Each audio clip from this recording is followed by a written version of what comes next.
I've made over $100,000 from my faceless YouTube automation channel, and in this video, I'll show you exactly how I did it. I started this faceless channel less than 2 years ago, and I've only uploaded 40 total videos, which has already gotten me over 230,000 subscribers. You might be wondering how this is all possible. So today I'll share the 5-part framework that I use and show you exactly how I've made $100,000 from this channel so you can achieve similar results. Yep, that's me. You're probably wondering how I got into this situation because it used to look a lot different. First, let me start out with showing you some proof because a lot of people make claims like this without actually backing it up. So far, I've made over $35,000 from YouTube AdSense alone, and this is where YouTube pays me for every view I get. AdSense is great, but if you want to make real money on YouTube, then you need other revenue streams. I'll be showing you how I made the rest of the 100K later in this video, but for the money to make sense, we need to start at the beginning. A few years ago, I learned about this concept called YouTube automation. I kept hearing all the gurus say that it was the best online business opportunity and that you could make hundreds of thousands of dollars a day on autopilot, but it's not what you think. I spent a full year following their advice, and almost every channel I made very little money or would only get like 57 views. It made no sense. I was listening to everything they told me, so why wasn't I getting results? After investigating, I realized that most of these gurus were not actually growing faceless YouTube channels themselves. The truth is, the advice they were giving me wasn't based on any of their own experience or success. After realizing this, I threw away all their outdated advice and decided to try something different. My goal was simple. I wanted to get 10,000 subscribers within 1 year and make at least $1,000 online. But to do that, I knew I would need a new framework. So I locked myself in my bat cave and decided to binge watch and analyze the top 100 faceless YouTube videos of all time. And guys, I calculated it, and I literally watched about 137 hours of brain rot videos, but it was worth it because what I discovered would change the game forever. This is the new framework that I'd be using to get my first 10,000 subscribers within 1 year and hopefully make some money from it. Part 1 is called idea hunting. The truth is, the decisions that you make on day 1 of starting your channel are going to impact how much money you'll be able to make from your channel on day 1,000, and 99.9% of YouTubers I see are skipping this critical step that I'm about to share with you. The top creators on YouTube spend hours and thousands of dollars on this step for a reason. Here's how it works. You're going to come into YouTube and search for a niche that's slightly similar to yours. So for example, if you're in the fitness niche, then we want to look at videos in niches like weight loss, calisthenics, or bodybuilding. You're going to come in, you're going to find a video that has performed well in that similar niche, then you're going to study the framework of that video and plug in a similar idea into your niche like this. The reason this works so well is because you found a proven idea from another niche, and then you've brought this framework into your own niche where you can trigger the algorithm. And speaking of triggering the algorithm, if you guys could quickly hit the like button below, 99% of YouTubers skip the idea hunting step. They work super hard on some video, then they upload it, and then it only gets 47 views, and like 5 of those are from their little brother. In fact, my channel got over 23,000 views on its very first video in just the first 60 days. Look at my client and content MBA who's in the dating niche, and he got over 100,000 views on his very first video. Moving on now, we need to come to step 2, getting views. Now you could make the greatest YouTube video in the world, but if you can't get people to actually come click on the video in the first place, then you're totally screwed. Titles and thumbnails are the only chance you have at getting someone to click and watch your video, so take this part seriously. What do you notice about these 2 thumbnails? Same niche, right? But one makes me want to fall asleep, while the other makes me feel like I need to click this video or I'm missing out. Your titles and thumbnails need to do 3 things. They need to catch people's attention, look interesting, and create FOMO. See how much more this catches your attention than this one does? Notice how the colors and the vibe make it far more catchy than this one. And something I never hear other creators talk about is creating FOMO with your titles and thumbnails. In case you don't know what FOMO is, it stands for fear of missing out. It's that same feeling you got in high school when your friends would invite you out to a party, and even though you knew it wasn't a good idea to go, You just felt like you had to be there because maybe your crush would be there or something like that. Hopefully, that wasn't just me. Whenever someone sees your title and thumbnail, they should be feeling like they're going to miss out on something if they don't decide to watch it. My videos all do this to some degree, and it's a big reason that I have such a high click-through rate. And speaking of my videos, do you notice how all my thumbnails have a similar brand?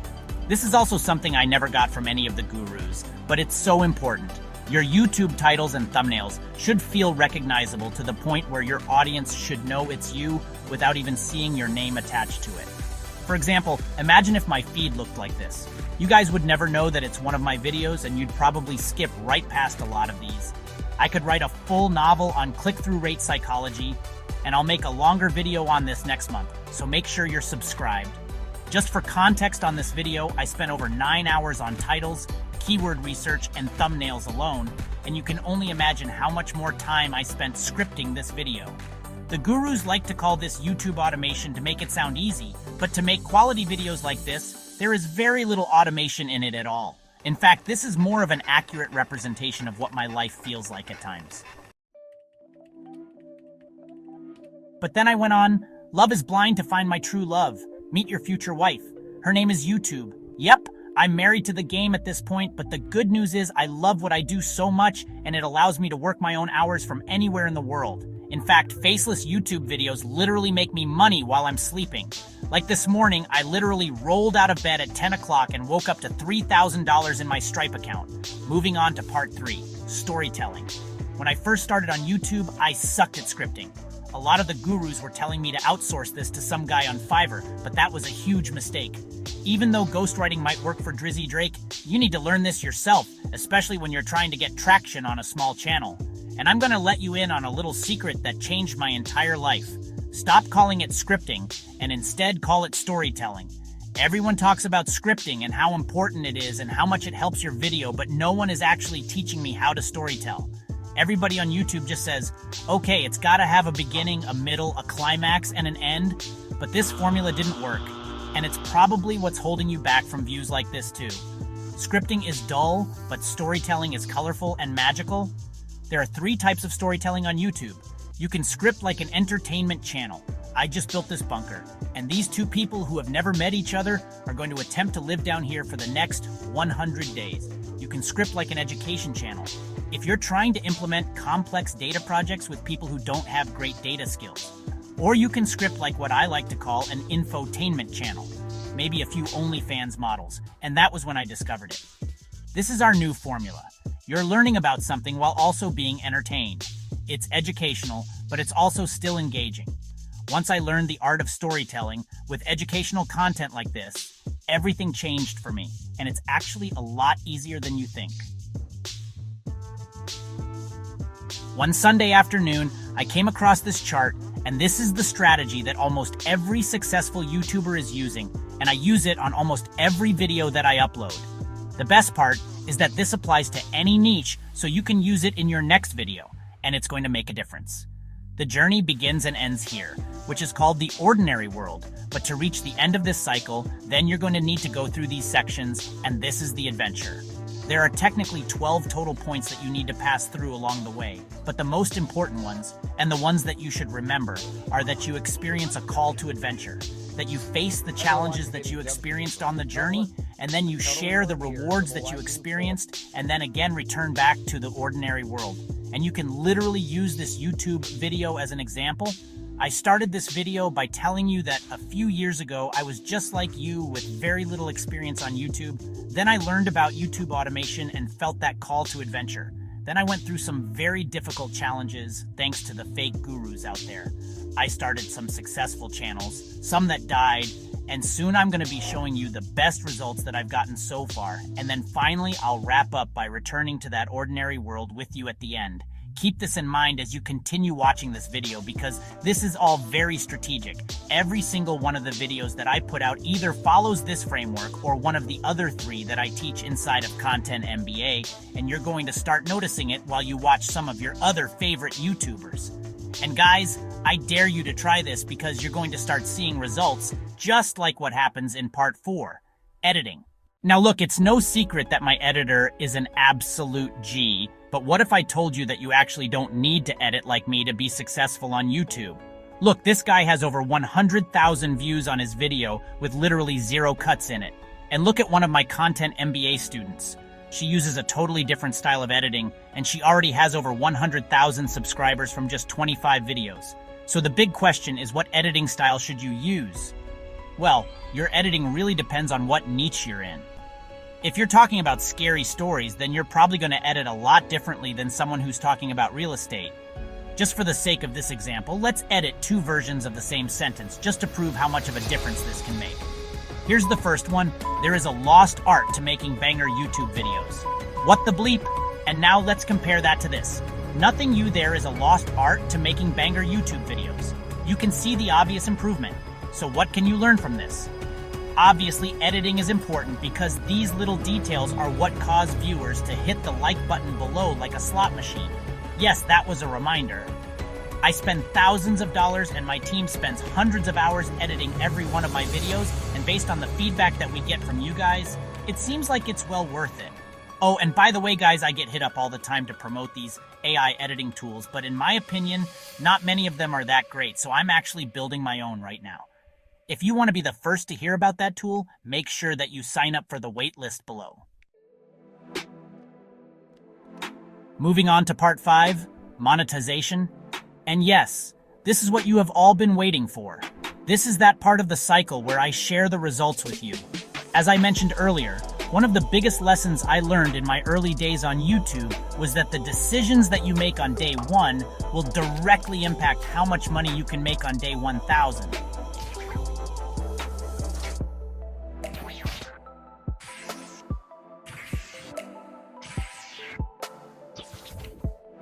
I got like 35,000 subs in the first 2 months of the channel, and it felt amazing, but I soon realized that these were just vanity metrics. The AdSense was super low, nobody wanted to buy any of my affiliate links, and I reached out to plenty of brands, but none of the good ones really wanted to sponsor my channel.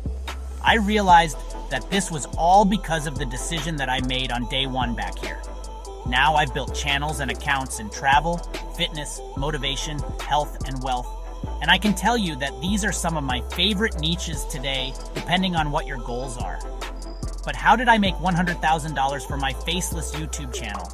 As I told you, I've made about $37,000 from AdSense since I started this channel so far. The way that works is basically every 1,000 views I get, YouTube pays me around $5.